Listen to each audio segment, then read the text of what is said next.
아산병원의 고 주석중 교수님. 참 세상이 참 불공평한 것 같아요. 좋으신 분은 먼저 이렇게 떠나는 모습을 보고 왜 세상이 이렇게 불공평할까? 앞으로도 너무너무 어려운 사람들과 목숨을 살려야 할 사람들이 너무너무 많으신 분이었는데 아깝게 파산한 미국 기업 13년 내에 최고 파산 기업 더 늘 것이다. 미국의 5월 미국 집값이 11여 년 만에 최대 하락. 근데 오늘 기사는 또 좀 시장이 주택이 아직도 CJ 무너진 CJ 그룹주 똥값이 됐죠 지금. 그래서 CJ비조 단위 위증의 횡령까지. 네, 이럴 줄 알았습니다. 몇 년 전에 말씀드렸나요? 작년, 재작년 후반에 말씀드렸나요? 제일 먼저 건설회사 그리고 터지는 재벌회사 롯데일 것이다. 기억하시나요 여러분? 롯데. 우리나라는 연예인 갖다가 들이대면은 뭐 주식이 올라가고 뭐 많이 그렇게 해왔죠. 그래서 유재석 씨가 카카오 유희열하고 주식이 계속 폭락을 하니까 겁이 나죠. 자기 산 거에 대비해서 이게 뭐 17만 원대까지 치솟았던 카카오 주가가 4만 원대. 4만 원. 이미 제가 예전에 뭐 네이버라든가 카카오 조심해야 된다 말씀드렸던 기억 여러분들 하시는지 모르겠습니다.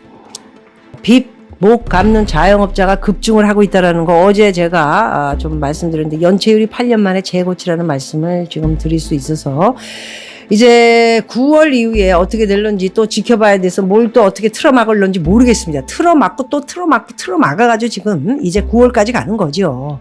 뭐가 자꾸 터진다 그러면서 뭐가 안 터진다. 그러면 그건 뭐 어떡합니까? 에? 자꾸 빚으로 틀어막는 걸 어떡합니까? 여러분이 계속 보고 신문을 보고 뭐 신문을 받아 이게 안 터질 수가 없지. 이렇게 될 수밖에 없는 지금 상황을 보면서도 자꾸 밀리고 그거는 뭡니까? 자, 우리나라 가난한 노인 한국에 제일 많다. 1위예요. OECD 은퇴 연령 빈곤율이 OECD 1위. 정말. 아니 어쩌다가 우리나라 이 주역들이었던 베이비붐 세대를 비롯한 이 노인들이 어떻게 이렇게 됐냐고 도대체.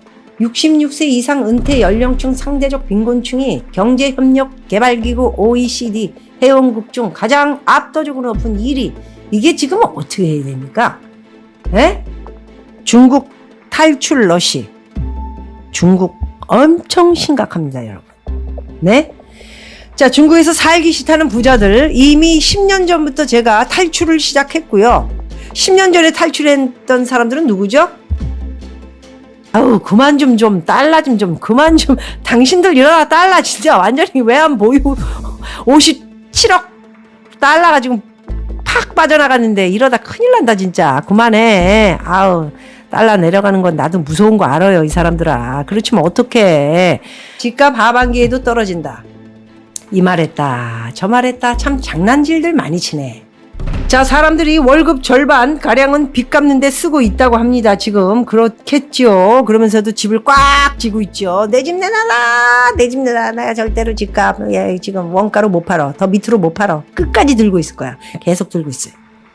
자, 부동산 업자들, 중개업자들이 지금 폐업이 많아지고 있습니다. 매매는커녕 전 월세 거래도 없다. 바꿈는다. 그래서 개업보다는 폐업이 더 많더군요.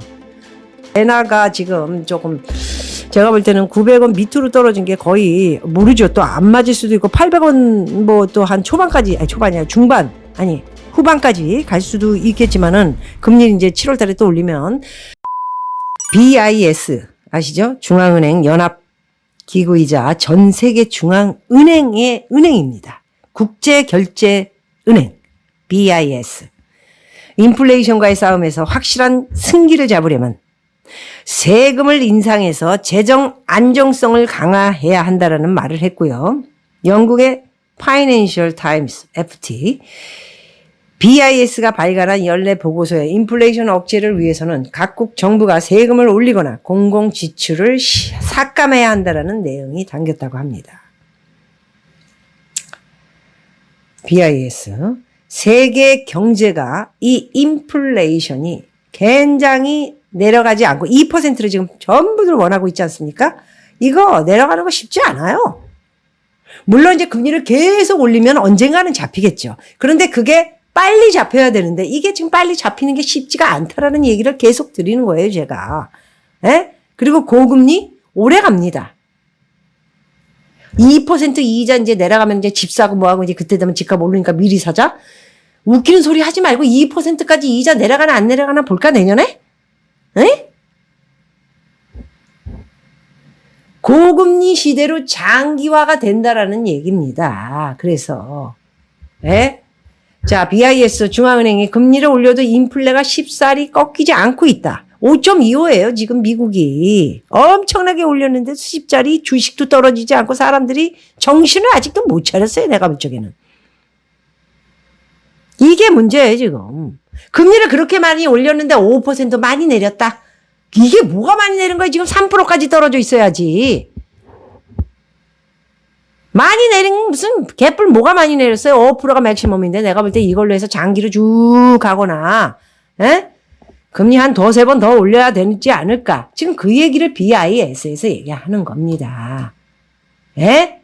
BIS 금리 더 올려라 그 얘기 아니에요, 지금. 결론이. 내 결론이 아니고 내가 쭉 읽어봐서 분석을 해보니까 BIS 이래가지고 인플레이션 못 잡으니까 더 올리라고. 6%까지. 5.75 말고. 8월에 잭슨 홀에서 니네들 모여가지고 떠들 때 한 번 더 올려가지고 9월에 한 번 더 올리면은 이제 5.75. 그런데 한 번 더 올려야 돼. 안 그러면 인플레이션 못 잡는다니까. 경착륙이라니까. 연착륙이 아니고 경착륙이라니까. 그 얘기를 하는 거예요, 지금. 노동시장이 견고하고 연준이 금리를 급격하게 올려도 고용시장에서 초과 수요 현상이 나타나고 있다. 아직도 현찰이 도는 거죠. 임금을 인상해도 구인난이 여전하기 때문에 임금 인상 그리고 물가 상승. 임금이 자꾸 올라가면 물가가 올라갈 수밖에 없죠. 당연히. 그리고 추가 임금 인상까지 지금.